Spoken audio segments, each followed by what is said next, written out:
dua agenda sesungguhnya. Agenda yang pertama adalah kita akan menyatakan keprihatinan kita dengan apa yang telah terjadi di Palestina. Kita menyatakan kegeraman dan kemarahan kita dengan apa yang telah terjadi di Palestina. Kita tahu ribuan masyarakat sudah terzolimi di sana. Ratusan orang meninggal, anak-anak menjerit kehilangan ayah dan emaknya. Orang tua menangis kehilangan anak-anaknya. Dan ini dipertontonkan secara nyata oleh Zionis Yahudi semenjak Ramadan kemarin. Ketika kita semua melaksanakan saum Ramadan, termasuk juga kita di Indonesia dan sahabat-sahabat kita di Gaza. Menangis kita melihat kondisi itu. Iwan, kalau kita membaca ayat Al-Quran seperti disebutkan dalam Quran surat 5 ayat 83, 82. A'udzubillahi minasyaitonirrajim. Latajidanna asyadan nasi adawatan lil ladina amanu al-yahuda waladina asyraku. Dan kamu akan dapatkan orang yang paling sangat kebenciannya terhadap orang-orang beriman adalah orang Yahud dan orang Nasr dan orang musyrik.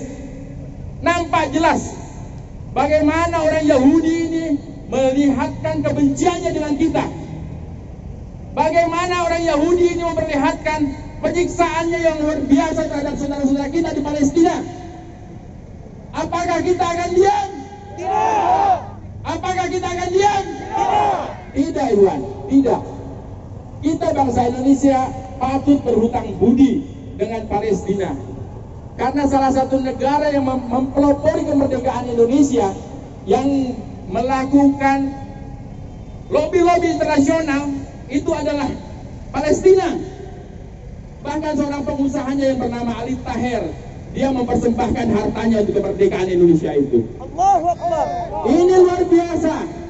Makanya kita menjadi bingung ketika ada orang yang mengatakan urusan Israel dan Palestina adalah urusan Israel dan Palestina, bukan urusan kita. Ini orang tidak mengerti sejarah, betul?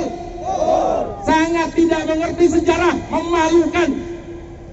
Padahal orang-orang Palestina lah yang pertama sekali memelopori kemerdekaan Indonesia. Diikuti kemudian oleh Kuwait, diikuti oleh kemudian oleh Suriah, oleh Saudi, dan 10 negara Arab lainnya. Karena itu syarat mutlak kemerdekaan Indonesia. Oleh karena itu, patutlah kita berhutang budi dengan saudara-saudara kita di Palestina. Pepatah Melayu mengatakan, pisang emas dibawa berlayar, masak sebiji di dalam peti. Hutang emas boleh dibayar, hutang budi dibawa mati. Sesungguhnya kita hutang budi oleh Palestina. Oleh karena itu kita berdiri di sini untuk menyokong rakyat Palestina. Takbir! Iwan, bukankah dalam Al-Quran disebutkan apa yang disebut dengan an'amta alaihim ghairil maghdubi alaihim? Para ulama sepakat al-maghdubi alaihim adalah laknatullah, Yahudi laknatullah itu. Karena mereka adalah umat yang dilaknat oleh Allah, dimurkai oleh Allah.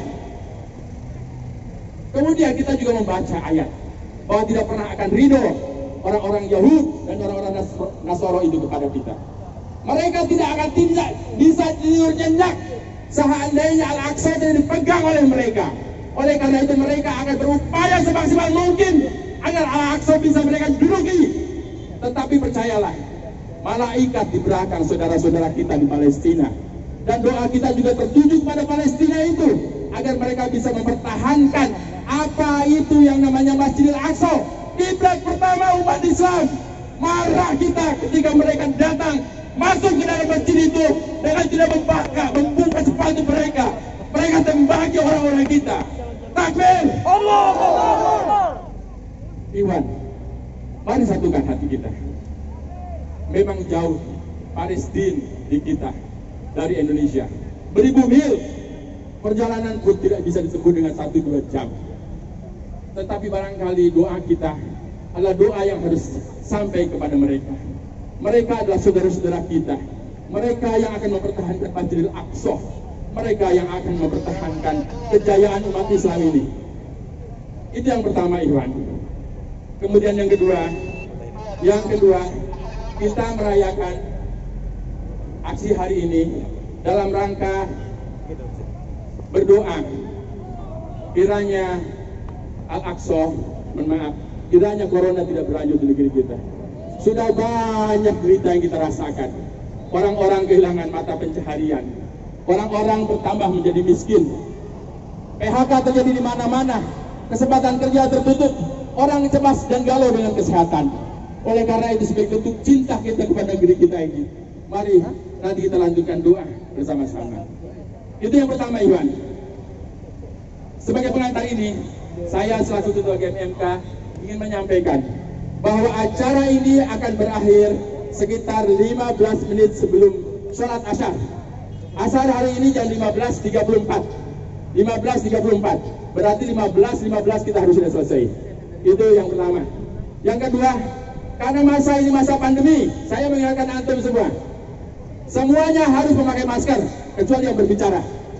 Kalau antum tidak penuhi ini, antum boleh tinggalkan tempat ini. Setuju? Setuju. Baik, karena ini juga bagian dari apa yang